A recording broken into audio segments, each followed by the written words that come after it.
Bitcoin circular economy battles entrenched mindsets in El Salvador. In his third weekly dispatch from El Salvador, Jonathan Martin meets two Bitcoin entrepreneurs working to improve financial inclusion. The core ethos of Bitcoin is to create a fairer and more accessible monetary system for the billions of people worldwide who do not have access to traditional banking services. Here in El Salvador, most unbanked people are hand-to-mouth and utilize only cash. They spend what they earn on food or shelter soon after they receive it. The long-term savings benefits of Bitcoin BTC do not move the needle for them, and the additional complexity in using the Bitcoin network in self-custody create a tremendous educational barrier to mass adoption. Jonathan Martin is a graduate of Stanford University, Georgetown University, and a student at the Wharton School, currently on leave immersing himself in the world of Bitcoin in El Salvador. Several Salvadoran nationals are working to solve this problem. Guillermo Contreras, CEO of Dito Banks, is creating Bitcoin-based savings and loan products for the 70% of Salvadorans he says are unbanked. I met with Contreras at an upscale restaurant in San Benito, the San Salvador equivalent of Beverly Hills. He described how with the launch of Chivo, the government's cryptocurrency wallet, every citizen was given $30 in Bitcoin.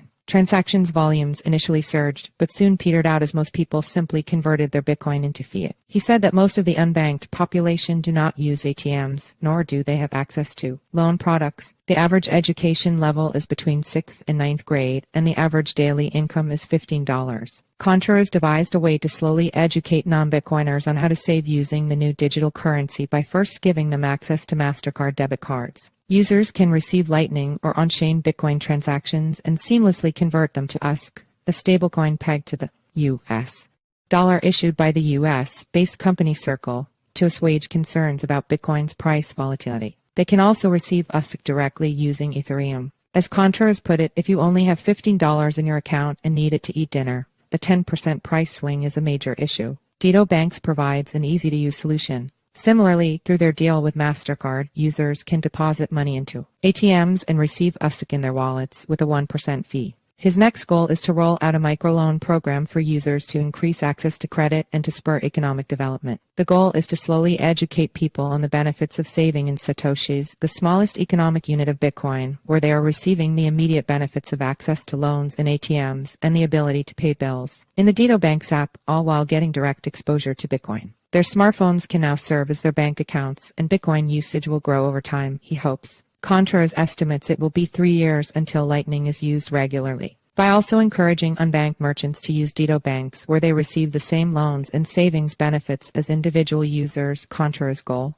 is to create a circular Bitcoin ecosystem. At present, the company has partnerships with over 400 businesses in El Salvador. Barriers to big bank adoption. The global banking system is not currently Bitcoin-friendly. For Bitcoin to succeed in El Salvador, Salvadoran banks need to be able to integrate the network into their existing services that they provide to their clients. At present, they do not sell Bitcoin OTC because of their integrations with corresponding banks in the United States like JP Morgan and the broader SWIFT system. I spoke about this with Carlos Alfaro at Coinbanks, a company that builds non-Bitcoin blockchain integrations for the banking system. He said that there is interest in Bitcoin among bankers, but they fear the repercussions with their international partners if they unilaterally adopt the digital currency. Remittances make up 25% of the domestic economy, and most of that money moves via traditional rails from Western Union in the U.S.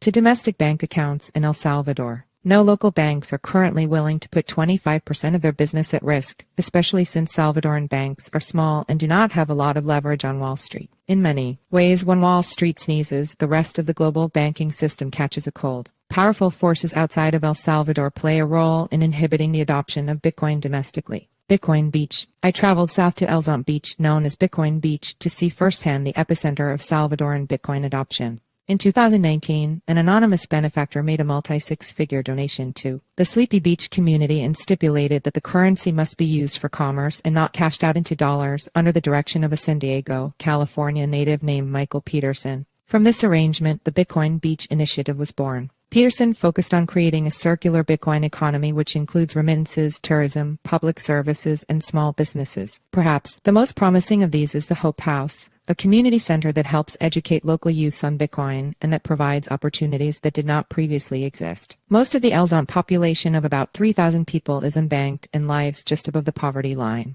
See also why everyone is talking about de-dollarization. When I arrived in Elzont, the weather was much hotter than in San Salvador, which is located about an hour inland. I approached a tin roof structure that appeared to be both a restaurant and a family home to buy water, dodging several chickens and friendly dogs along the way. The owner of the establishment said he accepted Bitcoin. He pulled out his smartphone, opened his Lightning-enabled Blink wallet, and I sent him the equivalent of $2 in Satoshis nearly instantaneously. Similarly, the restaurant I got lunch at utilized a Blink wallet for payment. At present, Elzon is not as developed as El Tunco, the popular nearby surf destination. There are several new-looking tourist resorts, but there are no paved roads and street vendors are more common than brick-and-mortar shops. I tried to use Bitcoin 2 more times, and both times the vendor said, Solomon Efectivo, cash only. Even in the heart of Bitcoin Beach, not everyone wants Bitcoin. For Bitcoin to thrive, it must be viewed as the new unit of account, the means by which value itself is measured, instead of constantly compared to its current Bitcoin fiat market value.